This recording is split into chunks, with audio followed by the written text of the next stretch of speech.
Our cap provides a 2.9% limit. Our cap, we feel, is a lot more reasonable because at the same time, while we recognize the property taxes are the #1 issue, property tax increases in New Jersey, at the same time, we don't want to devastate local budgets. What it does is it plays off the legislation that Assemblyman Berzicelli and I put forward 3 years ago at a 4% cap, and it improves it. And that we're able to set the bar even higher now on the basis of the experience we had. Ours will take effect immediately.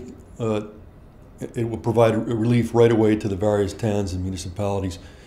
The governor's proposal, if approved, will not take effect until November, and the property taxpayers are looking for relief right away. The legislature always has the flexibility to be able to come back and amend the law. From a constitutional amendment perspective, that's a complicated process. At a minimum, a year would need to go by until a November election, and usually it's, time even extended beyond that. So it takes away all flexibility. Frankly, it removes the responsibility that was given to the elected members of this House. The goal of the 2.9 cap is to reduce property taxes, to put a goal in mind that's realistic for various governmental entities on the local level, to put them in a position to succeed, not to fail.